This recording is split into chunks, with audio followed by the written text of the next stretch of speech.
ព្រះសារីបុត្រសួរថាមនាលស្រីស្គមមានឆ្អឹងជំនីរគៀមនាងជាស្រីអាក្រាតមានរូបមានសម្បុរអាក្រក់ក្រៃពេកមានខ្លួនស្គាំងស្គមមានខ្លួនរវាមទៅដោយសរសៃនាងជាអ្វីមកឈរនៅទីនេះនាងប្រែតតបថាអំពីមុនខ្ញុំជាមេដាបង្កើតរបស់លោកក្នុងជាតិទាំងឡាយដទៃមកកើតក្នុងកំណើតនៃប្រែតពេញដោយសេចក្តីស្រេកឃ្លានបរិភោគទឹកមាត់ដែលគេស្ដោះចោលទឹកសម្បោរស្លេះខ្លាញ់រាវនៃសាកសពដែលគេដុតនិងឈាមនៃស្រីទាំងឡាយដែលសម្រាលកូននិងឈាមនៃដំបៅនិងច្រមុះនិងក្បាលដាច់មានសេចក្តីស្រេកឃ្លានគ្របសង្កត់ខ្ញុំបរិភោគនៅខ្ទុះនិងឈាមដែលជាប់នឹងសរីរៈនៃស្រីនិងបុរសនៅខ្ទុះនិងឈាមនៃបសុសត្វនិងមនុស្សទាំងឡាយខ្ញុំមិនមានទីពឹងមិនមានទីលំនៅដេកតែលើទីស្មោះសានដោយក្រែលោកម្ចាស់ជាបុត្រសូមលោកម្ចាស់ឲ្យទានដើម្បីខ្ញុំលុះឲ្យហើយចូលឧទ្ទិសផលដល់ខ្ញុំគិតធ្វើដោយម្ដេចណឲ្យខ្ញុំក៏បីបានរួចអំពីការបរិភោគនៅខ្ទុះនិងឈាមព្រះអគ្គសាវកមាននាមថាឧបទេសៈលុះបានស្ដាប់ពាក្យនៃនាងប្រែតជាមេដាហើយមានចិត្តប្រកបដោយករុណាបានហៅព្រះមោគលានមួយព្រះអនុរុទ្ធមួយព្រះកបិនមួយឲ្យធ្វើនៅកុដិទាំងឡាយ4ខ្នងហើយវេកុដិផងឲ្យបាយនិងទឹកផងចំពោះសង្ឃដែលមកអំពីទិសទាំង4ហើយឧទ្ទិសតក្កិណាទានដល់មេដាវិបាកក៏កើតឡើងក្នុងលំដាប់ដែលឧទ្ទិសហើយភោជនាហារគឺទឹកផឹកនិងសម្ពុតក៏កើតឡើងនេះជាផលនៃតក្កិណាទានលំដាប់នោះស្រីនោះស្អាតមានសម្ពុតស្លៀកពាក់ស្អាតបាតទ្រទ្រង់នៅសម្ពុតដ៏ដំជាងសម្ពុតដែលកើតក្នុងដែនកាសីមានគ្រឿងវត្ថាភរណៈដ៏វិចិត្របានចូលទៅរកព្រះកោလိតៈព្រះកោလိតៈសួរថាមនាលនាងទេវធីតានាងមានសម្បុរល្អមកឈរនៅទីនេះភ្លឺស្វាងទូទាំងសព្វទិសទាំងឡាយដូចជាផ្កាយព្រឹកឯសម្បុរប្រកបដូច្នោះកើតឡើងដល់នាងដោយហេតុដោយម្ដេចផលនៃសុចរិតសម្រេចដល់នាងក្នុងទីនេះដោយហេតុដោយម្ដេចបានជាភោគៈណានីមួយដែលជាទីពេញចិត្តកើតឡើងដល់នាងមនាលនាងទេវធីតាមានអានុភាពច្រើនយើងសូមសួរនាងការកើតជាមនុស្សតើបានធ្វើបុណ្យដោយម្ដេចនាងជាទេវធីតាមានអានុភាពភ្លឺភ្លេកយ៉ាងនេះទាំងសម្បុរនាងក៏ភ្លឺសពទិសដោយបញ្ញកម្មដោយម្ដេចប្រែតតបថាអំពីមុនខ្ញុំជាមេដារបស់ព្រះសារីបុត្រក្នុងជាតិទាំងឡាយដទៃមកកើតក្នុងកំណើតនៃប្រែតពេញព្រៀបដោយសេចក្តីស្រេកឃ្លានបរិភោគតែទឹកមាត់ដែលគេស្ដោះចោលទឹកសម្បោរស្លេះនិងខ្លាញ់រាវនៃសាកសពដែលគេដុតនិងឈាមនៃស្រីទាំងឡាយដែលសម្រាលកូននិងឈាមនៃដំបៅនិងច្រមុះនិងក្បាលដាច់ខ្ញុំមានសេចក្តីស្រេកឃ្លានគ្របសង្កត់បរិភោគនៅខ្ទុះនិងឈាមដែលជាប់នឹងសរីរៈនៃស្ត្រីនិងបុរសនៅខ្ទុះនិងឈាមនៃបសុសត្វនិងមនុស្សទាំងឡាយខ្ញុំមិនមានទីពឹងមិនមានទីពំនាក់អាស្រ័យដេកតែលើទីស្មោះសានដោយក្រែខ្ញុំត្រេកអរដោយទាននៃព្រះសារីបុត្រទើបមិនមានភ័យក្នុងទីណា បបិទ្ធលោកដ៏ចម្រើនខ្ញុំមកដើម្បីថ្វាយបង្គំលោកជាអ្នកប្រាជ្ញប្រកបដោយសេចក្តីករុណាក្នុងលោកចប់រឿងប្រែតជាមេដានៃព្រះសារីបុត្រ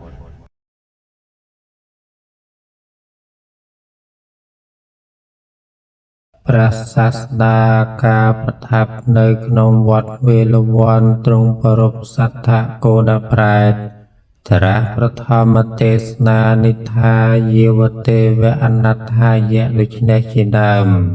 សេចក្តីពឹស្ដាថាព្រះមហាមោគលានថេរចុះអំពីភ្នំកិច្ចកោฏមួយអន្លើដោយព្រះលក្ខណថេរធ្វើការញញឹមក្នុងប្រទេសមួយដោយន័យដូចដែលមានហើយក្នុងកាលមុនត្រូវព្រះលក្ខណថេរសួរដល់ហេតុនៃការញញឹមក៏ពោលថាអវុសោលក្ខណៈលោកក៏បីសួរខ្ញុំក្នុងសំណាក់ព្រះមានប្រភាកចុះ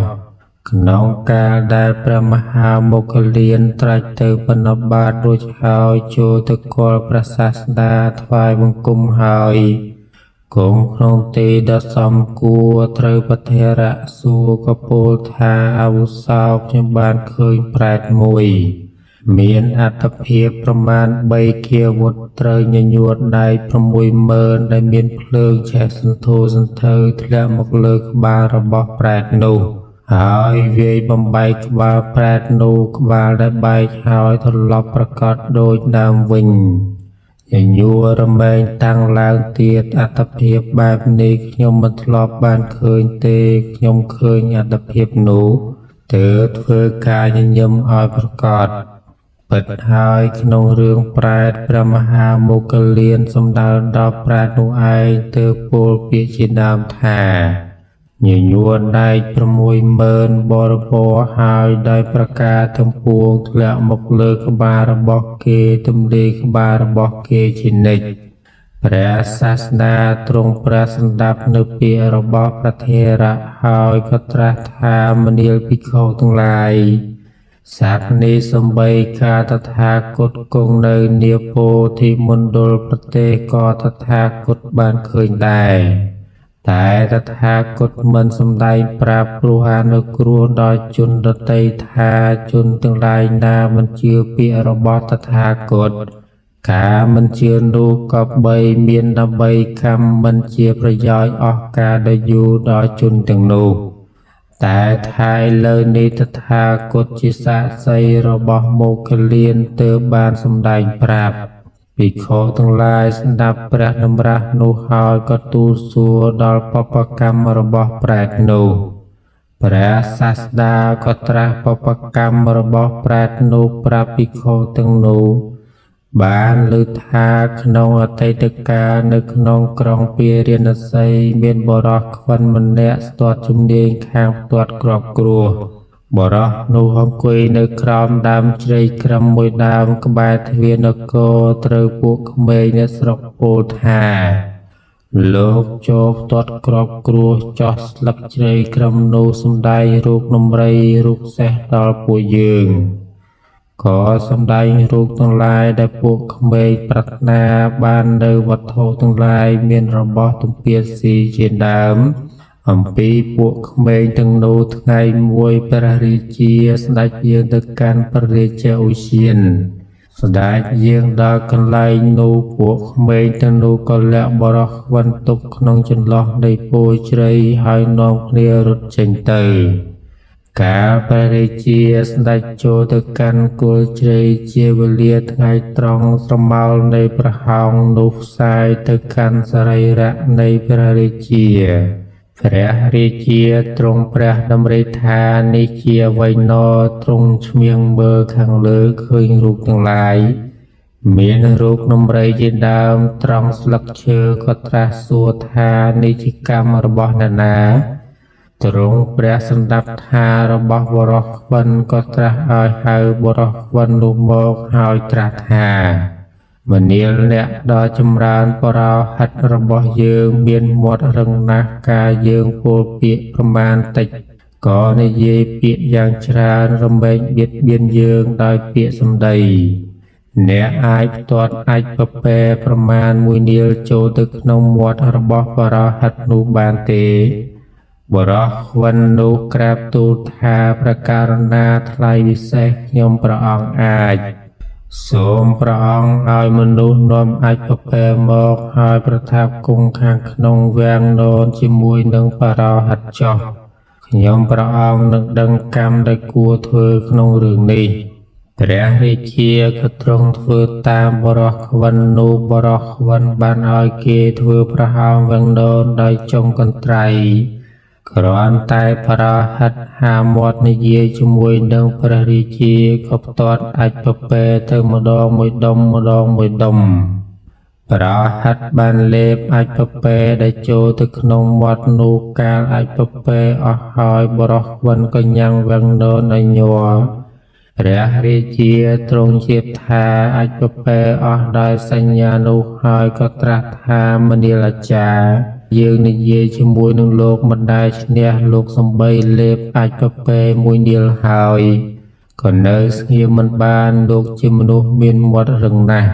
ព្រាហ្មណ៍មានសេចក្តីអៀនខ្មាស់នឹងព្រះរាជាចាប់តាំងពីថ្ងៃនោះមកមិនហ៊ានហាមាត់ចរចាជាមួយនឹងព្រះរាជាទៀតឡើយព្រះរាជាត្រាស់បង្គាប់ឲ្យហៅបរោះខ្វិនមកហើយត្រាស់ថាមនាលអ្នកដ៏ចម្រើន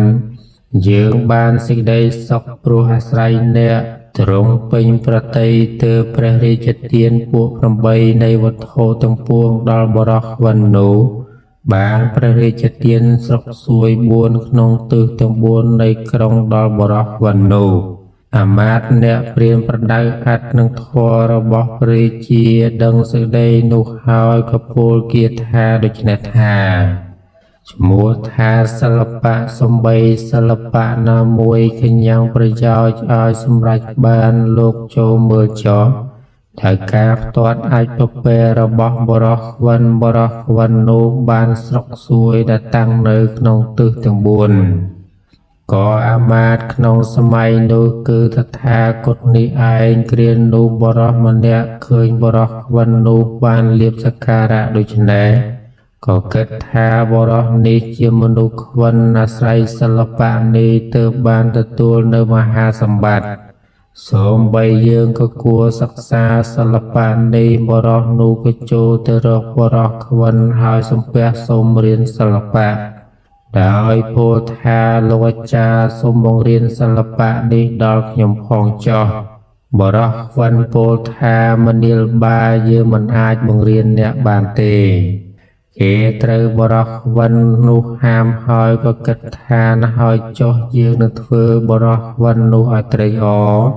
ទើបធ្វើកិច្ចមានការច្របាច់ដៃនឹងជើងជាដើមឲ្យបរោះវិននោះញ៉ាំងបរោះវិននោះឲ្យត្រេកអរហើយអស់ការមិនយូរក៏អង្វរទៀតបរោះវិននោះគិតថាបរោះនេះជាអ្នកមានឧបការៈច្រើនចំពោះយើងក៏មិនអាចហាមឃាត់បរោះនោះបានហើយបរោះនោះសិក្សាហើយទើបពោលថាមនាលបាសិល្បៈរបស់អ្នកសម្រេចហើយឥឡូវនេះអ្នកនឹងធ្វើអ្វីបរោះនោះក៏ពោលថាខ្ញុំនឹងទៅលបងមើលសិល្បៈខាងក្រៅបរោះវិនពោលថាអ្នកនឹងធ្វើដោយមិនដេចបរោះនោះពោលថាខ្ញុំនឹងប្រហារមេគោឬមនុស្សឲ្យស្លាប់បរោះវិនពោលថាមនាលបាការអ្នកសម្លាប់មេគោនឹងត្រូវពិន័យ100អ្នកប្រហារមនុស្សនឹងត្រូវពិន័យ1000អ្នកព្រមទាំងបុត្រនិងភរិយាក៏មិនអាចបង់ពិន័យនោះបានដែរអ្នកចូលកុំវិនិច្ឆ័យឡើយអ្នកត្រូវពិចារណារកមើលនៅបុគ្គលណាមួយដែលមិនមានមេត្តាបិតាទើបមិនត្រូវពិន័យបរោះនោះទទួលពាក្យថាសាធុហើយយកគ្រាប់គ្រួសដាក់ក្នុងថ្នាក់ដើររកបុគ្គលដូច្នោះឃើញមេគោហើយមិនហ៊ានប្រហារដោយគិតឃើញថាមេគោនេះមានម្ចាស់ឃើញមនុស្សហើយមិនហ៊ានប្រហារដោយគិតថាមនុស្សនេះមានមេត្តាបិតាក៏ក្នុងសម័យនោះព្រះបច្ចេកពុទ្ធព្រះនាមសុនេតអាស្រ័យបណ្ណសាលានៅក្នុងព្រះនគរ បរោះនោះឃើញព្រះបច្ចេកពុទ្ធនោះដែលជាអ្នកចូលទៅកាន់ស្រុកដើម្បីបណ្ឌបាតចូលនៅត្រង់ចន្លោះទ្វារនគរក៏គិតថាព្រះបច្ចេកពុទ្ធនេះជាអ្នកមិនមានមេត្តាបិតាការយើងទាត់គ្រប់គ្រោះប្រហារព្រះបច្ចេកពុទ្ធនេះរមែងមិនត្រូវពិន័យយើងនឹងទាត់គ្រប់គ្រោះប្រហារព្រះបច្ចេកពុទ្ធនេះដើម្បីលបងមើលសិល្បៈដូច្នេះហើយក៏ផ្ទាត់ទុំគ្រោះសំដៅត្រង់រុនត្រចៀកខាងស្ដាំរបស់ព្រះបច្ចេកពុទ្ធដុំគ្រោះចូលទៅតាមរុនត្រចៀកខាងស្ដាំធ្លុះចេញតាមរុនត្រចៀកខាងឆ្វេងទុក្ខវេទនាក៏កើតឡើងព្រះបច្ចេកពុទ្ធមិនអាចនឹងត្រាច់ទៅដើម្បីផឹកខាបានក៏ចូលទៅកាន់បណ្ណាសាលាតាមអាកាសហើយក៏បរិនិព្វានទៅពួកមនុស្សកាលមិនឃើញព្រះបច្ចេកពុទ្ធក៏គិតថាប្រហែលជាលោកម្ចាស់ដ៏ចម្រើនរបស់ពួកយើងមានអាពាធទេដឹងក៏ទៅកាន់បណ្ណាសាលានោះឃើញព្រះបច្ចេកពុទ្ធបរិនិព្វានហើយក៏ខ្សឹបសួរយំរៀបរាប់បរោះនោះឃើញមហាជនទៅកាន់បណ្ណាសាលាក៏ទៅដែរលុះទៅដល់បណ្ណាសាលានោះហើយចាំព្រះបច្ចេកពុទ្ធបានក៏ពោលថាព្រះបច្ចេកពុទ្ធអង្គនេះការចូលទៅដើម្បីបណ្ឌបាតជួបយើងនៅត្រង់ចន្លោះទ្វារនគរយើងការនឹងលបងមើលសិល្បៈរបស់ខ្លួនក៏ប្រហារព្រះបច្ចេកពុទ្ធអង្គនេះពួកមនុស្សពោលថាបានឮថាមនុស្សអាក្រក់នេះប្រហារព្រះបច្ចេកពុទ្ធអ្នកទាំងឡាយចូលចាប់ទើបវាយប្រហារបរោះនោះឲ្យដល់នឹងការអស់ជីវិតក្នុងទីនោះឯងបរោះនោះកើតក្នុងអវិជ័យឆេះក្នុងនរកនោះរហូតមហាប្រតិពីដោះឡើងកម្រាស់មួយយោជន៍កើតជាសទ្ធិគោដប្រែតនៅនាកំពូលភ្នំកិច្ចគោទៅផលកម្មដែលនៅសល់ព្រះសាស្តាលុះត្រាស់នៅបព្វកម្មរបស់ប្រែតនោះហើយក៏ត្រាស់ថាមនាលភិក្ខុទាំងឡាយសិល្បៈឬភាពជាឥស្សរៈការកើតឡើងដល់បុគ្គលពីលគ្រាន់តែដើម្បីសេចក្តីវិនាសប៉ុណ្ណោះតែបាត់ថាជនពីលបាននៅសិល្បៈឬភាពជាឥស្សរៈហើយរមែងធ្វើនៅអំពើដែលនាំមកនៅសេចក្តីវិនាសឲ្យដល់ខ្លួនតែប៉ុណ្ណោះដូច្នេះការនឹងទ្រង់បន្តអនុសន្ធិដើម្បីសម្ដែងធម៌ក៏ត្រាស់ប្រកាសថានេះថាយាវទេវអនត្ថាយញ្ញតាំងពាលសៈជាយតេហន្តេពាលសៈសុកੰសੰមុទ្ធាំងអសវិបាតយ៉ាងការចេះដឹងកើតឡើងដល់បុគ្គលពីលគ្រាន់តែដើម្បីសេចក្តីវិនាសប៉ុណ្ណោះរមែងញ៉ាំងបញ្ញាឲ្យធ្លាក់ចុះបំភ្លេចបំផ្លាញចំណែកធម៌សគឺកុសលរបស់បុគ្គលពីលនោះអធិប្បាយគាថាបទថាយាវទេវៈត្រឹមតែដើម្បីក្នុងគាថានេះជានិបាតក្នុងអត្ថគឺការកំណត់នៅព្រំដែនភាវៈគឺសេចក្តីដឹងឈ្មោះថាញត្តតាំងសេចក្តីដឹងបុគ្គលរមែងចេះនៅសិល្បៈឯណានីមួយឬបុគ្គលតាំងនៅក្នុងភាពជាធំឯណាមួយឬដោយការដល់ព្រមដោយយុហេណាដែលជនរមែងដឹងគឺប្រកាសបានដល់ជាអ្នកដឹងទូទៅបទថាញត្តតាំងនេះជាឈ្មោះនៃសិល្បៈភាពជាធំនិងការដល់ព្រមដោយយុះនោះឯងពិតណាស់សិល្បៈឬភាពជាធំជាដើមកើតឡើងដល់ជនពីលគ្រាន់តែដើម្បីសេចក្តីវិនាសប៉ុណ្ណោះគឺជនពីលនោះអាស្រ័យសិល្បៈជាដើមនោះហើយរមែងធ្វើសេចក្តីវិនាសឲ្យដល់ខ្លួនឯងតែប៉ុណ្ណោះបទថាហន្តេរមែងសម្រាប់បានដល់ឲ្យវិនាសបទថាសុកੰសੰភាវៈល្អគឺចំណែកនៃកុសលអធិប្បាយថាក៏សិល្បៈឬភាពជាធំការកើតឡើងដល់ជនពីលរមែងកើតឡើងដើម្បីសម្រាប់នៅចំណែកនៃកុសលតែប៉ុណ្ណោះបទថាមុទ្ធាំងពិចារណានេះជាឈ្មោះនៃបញ្ញាបទថាវិបាតយ៉ាងឲ្យធ្លាក់ចុះ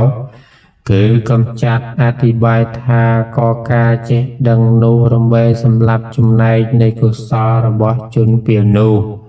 ยังមុទ្ធាពលគឺបញ្ញាឲ្យធ្លាក់ចុះគឺកំចាត់នោះឯងឈ្មោះថាសម្លាប់